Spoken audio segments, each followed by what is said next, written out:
In a nutshell, why do we share ERVs with basically all creatures in the biological world? Um, and why do they look like retrovirus? If they didn't come from retroviruses, why do they look like retroviruses? So those are the two main questions I want you to focus on. So And we're hang going to, on. You're going to get to the point where you say the name endogenous retrovirus is a bad name. right, right, Holy Eric. smokes. So No, like that's huge. Like that's where you're like if they're used for what you're saying here, tumor suppression, acting as like they have a function. right. The naming of the virus or the naming of it as endogenous retrovirus is the whole problem because they're seeing it as that rather than seeing it as a design by God. You nailed it. The ERV Holy, did not okay, keep name going. This itself is ERV. And wow. This is I've good. been pointing that out for years. Unfortunately, the evolutionary community, they named the an ERV before we could. So the ERV did It's not name itself ERV. And you're going to notice, just like on these fancy, sophisticated computers that we do these important programs over, we have built-in antiviral programs. Well, it yep. turns out that these ERV sequences are exactly that, but for the genomes of biological organisms, that they act as antiviral programs where they actually work and function to fight off invading harmful viruses, including exogenous Nice. retroviruses. And in order for them to carry out those roles, Eric, which we're going to get into a fascinating paper that essentially debunks ERVs, and the authors didn't even realize it. So the ERV has to look like the retrovirus in order to carry out a number of these functions. And so here's a Holy few of the functions. smokes. It's a great time to be a biblical creationist, Eric. So ERVs are playing an antiviral role in the genome.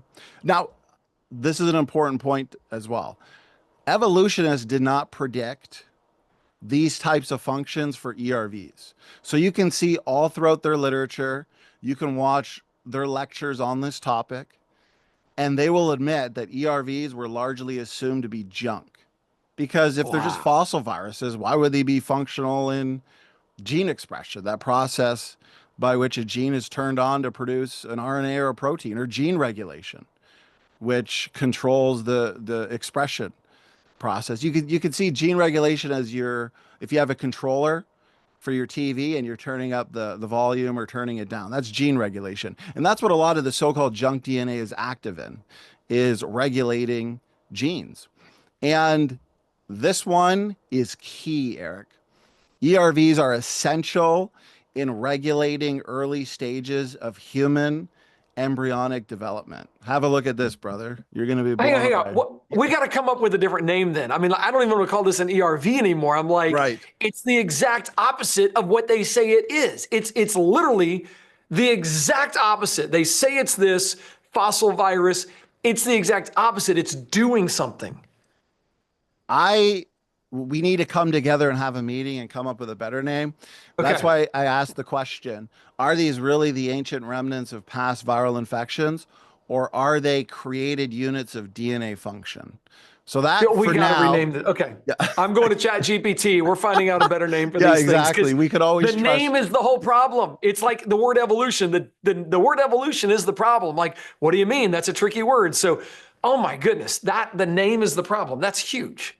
Well, and there's another fancy DNA element called a pseudogene, but that's a wrong name for that DNA element. A pseudogene means a false gene, or it's a genetic mistake, basically. And they'll say, oh, we Wow. got genetic mistakes shared between humans and chimps.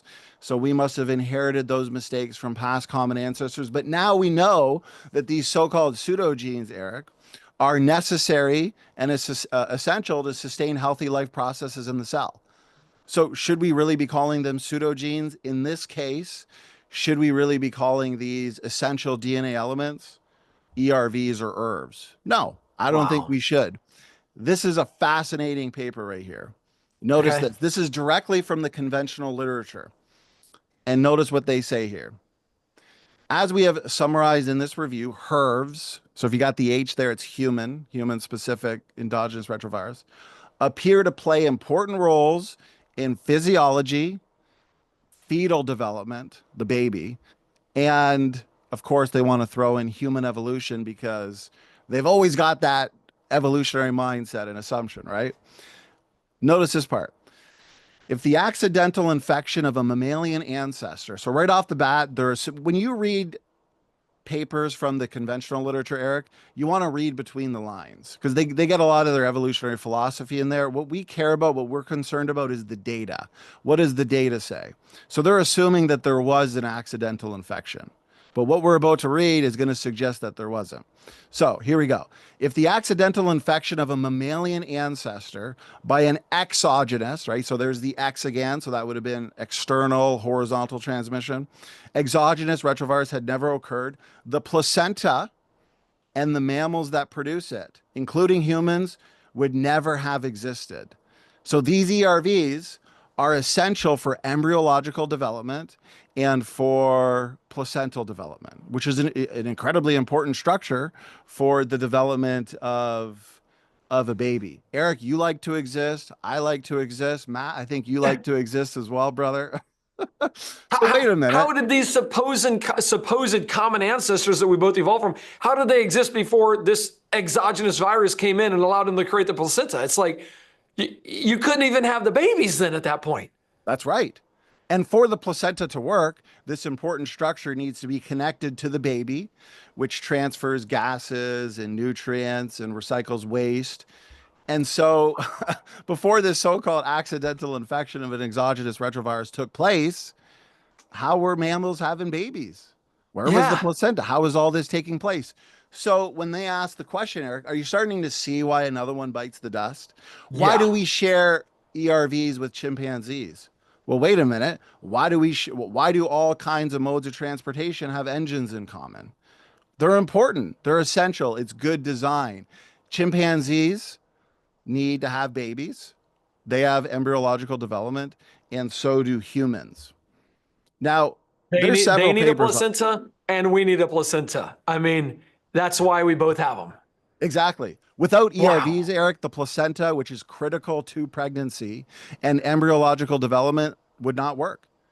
We literally require ERVs to live.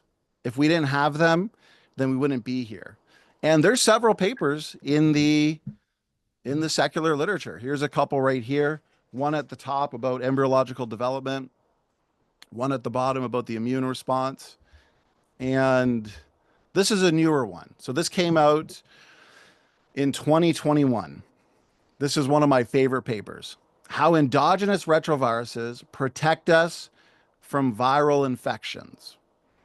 Another amazing function that I really want to point out before we hand it to Matt, because this is an important one, is called tumor suppression. So because the ERV looks like a retrovirus, what it can do in the cell, Eric, is transcribed ERVs in tumor cells. This is called viral mimicry.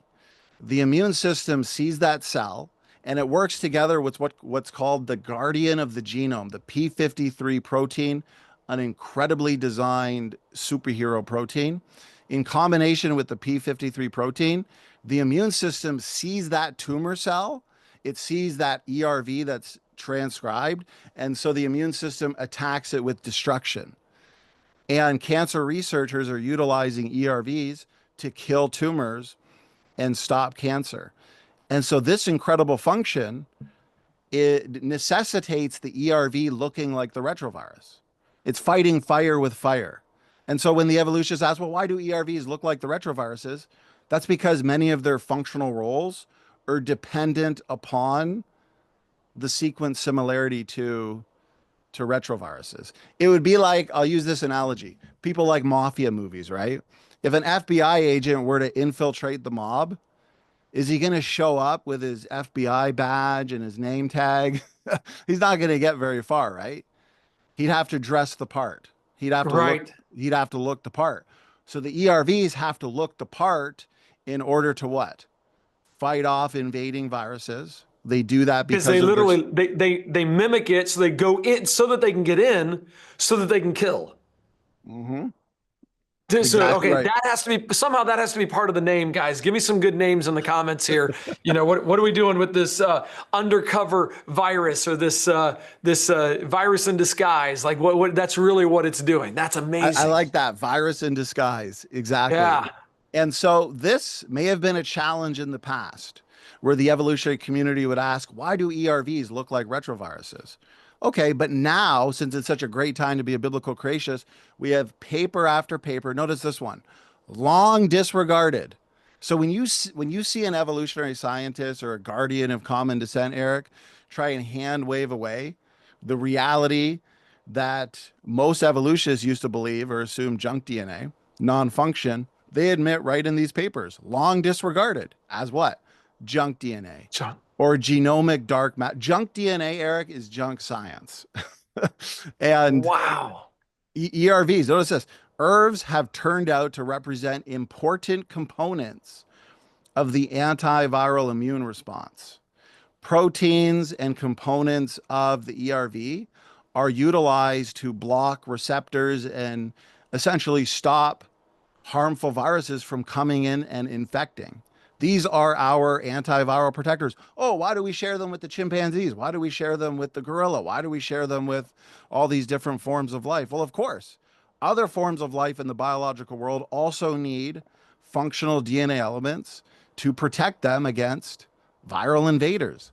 This is all good design. And when they say this, Eric, when they say, oh, well, these functions were co opted, these were evolved, randomly inserting viral DNA into the genome of a biological organism will more likely disrupt genetic functionality rather than improve upon it. Think about it. If I'm painting a painting, okay, and the painting looks beautiful, and then you come about, Eric, and you blindfold me and say, okay, continue painting that picture. Am I going to improve it if I start randomly applying brushstrokes? No, I'm going to make it Well, it worse. depends on your initial abilities, but no, Right. I doubt it's going to make it any better. Perhaps I'm a bad painter to start with. And so, and I was so gonna say today with what is it? What kind of art is it that has no purpose? What's that kind of art that they're doing? And it's just like throwing paint against a right. wall and calling Yeah. it.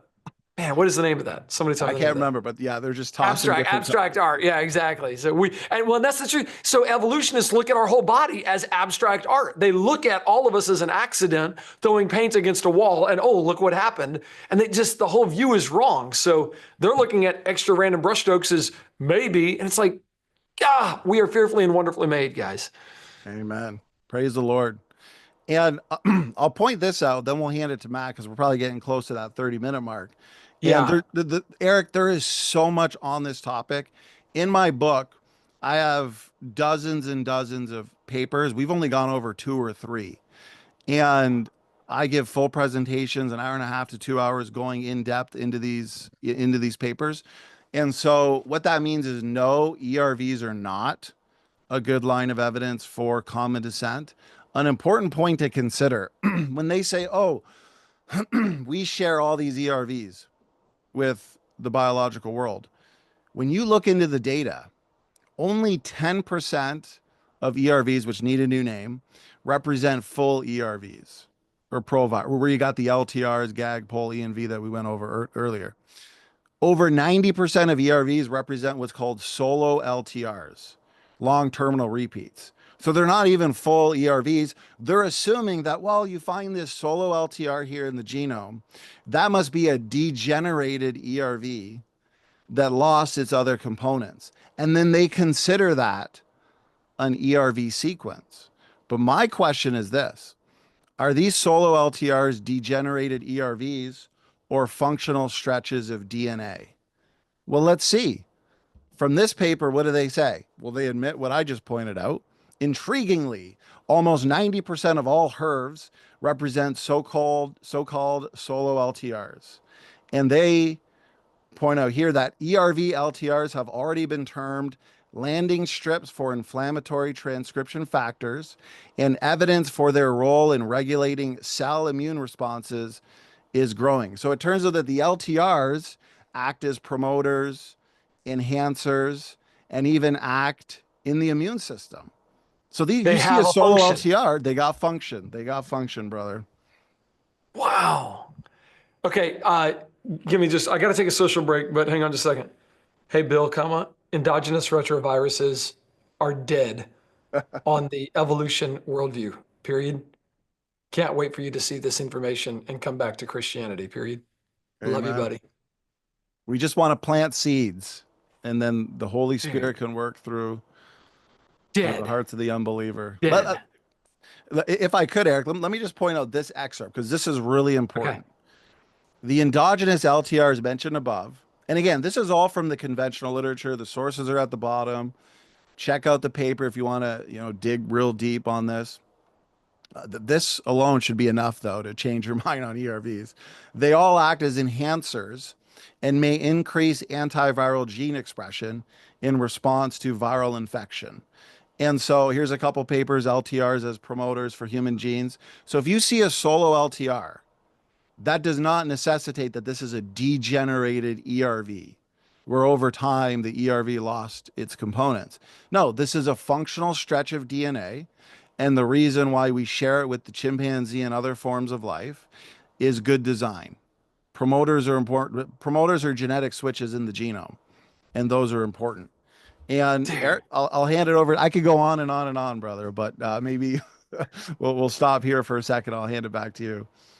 Yeah, I do need to let our social media go, guys. This is huge. I mean, this is like earth-shattering to the number one evidence for evolution. Oh, we share this virus, endogenous retrovirus. Chimps have it, humans have it, and they're very similar. That proves we had a common ancestor.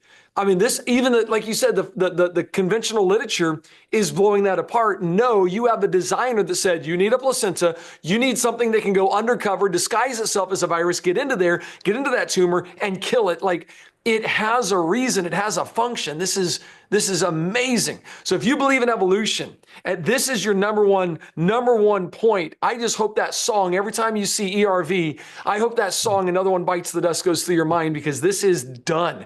It's dead. It's not going to work. Okay, we got to get it. Matt, I'm sorry I didn't get to you even in this very beginning first half, but let's just go as long as we need with our Creation Today partners, guys, and let's really make sure this is explained clearly. So Another One Bites the Dust. It's a terrible song about shooting somebody and riddling somebody with bullets. But since we're applying it to evolution, let's have all these evidence just riddle evolution as we go through this for the next half hour with our partners here. To my social media viewers, please go check out Standing For Truth Ministries.org, org.com. I forgot again. Org.com. Yeah, it's on the screen right there. Okay, go check out standingfortruthministries.com and see the work that Matt and Donny do there. You can go to their tab, Endogenous Retroviruses, get the book. They've done extensive videos, even covering more than what we've covered here today. So they go all into it. Please go check that out. And then support the work that they do, guys. Make sure you guys are helping these guys stay on the front lines and do the work that they're trying to accomplish. We really appreciate that and appreciate what they're doing.